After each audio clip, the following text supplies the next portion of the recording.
hurmatli tadbirkorlar, o'sha bizda bir haftada tadbirkorlar uchrashuvimiz bor. O'shanga sizlarga gaplashtiramiz. So'ng bankda qanaqangi masalalar bo'lsa aytsangiz, yechilmayotgan masalalar bo'lsa yechib beramiz. O'shanga sizdan boshlasak. Men kredit olmoqchi. Kibersportda rivojlantirish maqsadida kompyuterni ochmoqchiman. Shunga qanaqa bir foizlari, muddatlari haqida tushuncha olish kerak. Bizda 50 milliongacha kreditlarimiz bor. Ikkita yo'nalishda bor, ish haqi loyihasida bor, kafillik asosida bor. Siz kafillik, siz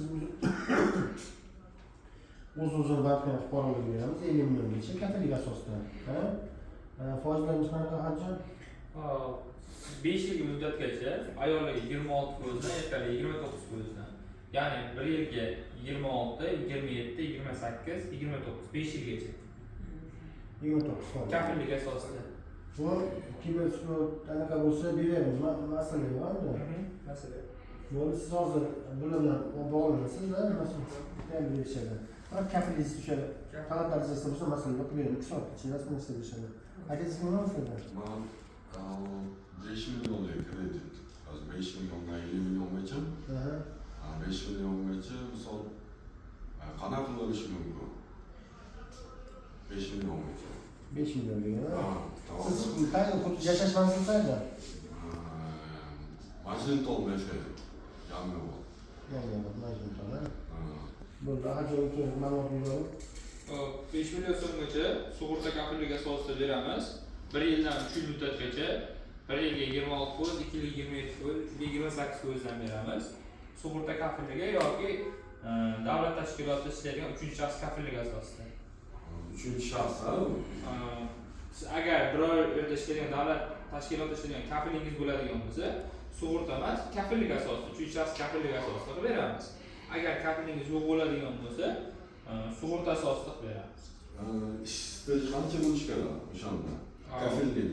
Eng kamida 6 oydan bir ishlayotgan bo'lish kerak. Bir ish haqida mayg'ulni ko'rinish kerak. Summalarichi, misol tushgan plastikda summalari qancha? Minimalmi, maksimalmi? Misol oladigan summangizga qarab kafillik kiritamiz. Kafil qanchaga tortadigan bo'lsa, maksimum 50 million so'mgacha bo'lsa kreditimiz, qanchaga tortadigan bo'lsa qiladilaveradi.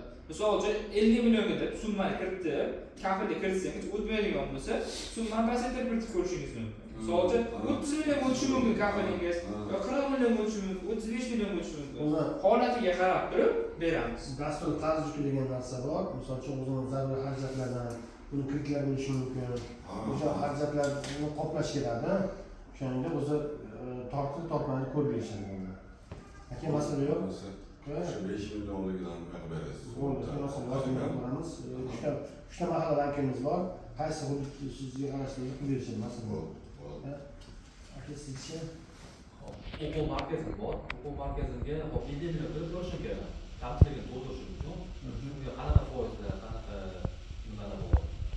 hozir bizni hudud qaysi hudud? Davlatobod. Davlatobod, o'zi biz Davlatobod tumanimizga biriktirilgan. To'rtta mahalla, ko'ramiz mahallangizni. Mana ukamizga ham aytganimizdek, o'sha ayollarga 26%, erkaklarga 29%dan 5 yillik muddatga beriladi. Kafillik asosida. Agar imkoniyatlarimiz ham bor, 100 milliongacha mikroqarzlarimiz. Agar siz ham ishlasangiz, kafillanishlaydigan bo'lsa, 100 milliongacha mikroqarzlar berishingiz mumkin. Bo'lmasa 50 milliongacha o'zimiz bankdan fuqarolarga kafillik asosida beramiz. Tushunarli. Masala yo'q, uni loyihasi ko'ramiz, aloqamizni hech qanaqa beramiz. Assalomu alaykum. Mana kredit olmoqchi edim. 20 million bersa bo'ladimi yo bo'lmaydi? Bizda qarang, o'sha xuddi bularga aytgandek, o'zimiz bankdan fuqarolarga 50 milliongacha beramiz, 20 million beramiz. Faqat siz kafil olib bersangiz, qo'shimcha qarzlar sifatida bitta kafil bersangiz, 20 million beramiz. Keyin bular oilaviy tadbirkorlik uchun bo'ladi. Shishak yopmaydi masalan, shishakni ham davlat misol uchun yangilangan ko'rni har doim tadbirkor davlat dasturi orqali pullarimiz bor. Shu orqali bo'lsa bo'laveradi. Uni foizlari nisbatan arzon. O'zi hokim yordamchisiga aziz jo'natsangiz, yo'lda biz ta'minlaymiz. Agar qanaqangi savollar bitmayotgan masalalar chiqsa, uni ijobiy hal qilamiz. Buning uchun o'sha yigitlarimiz o'sha hal qilib berishadi. Hammaga rahmat, rahmat.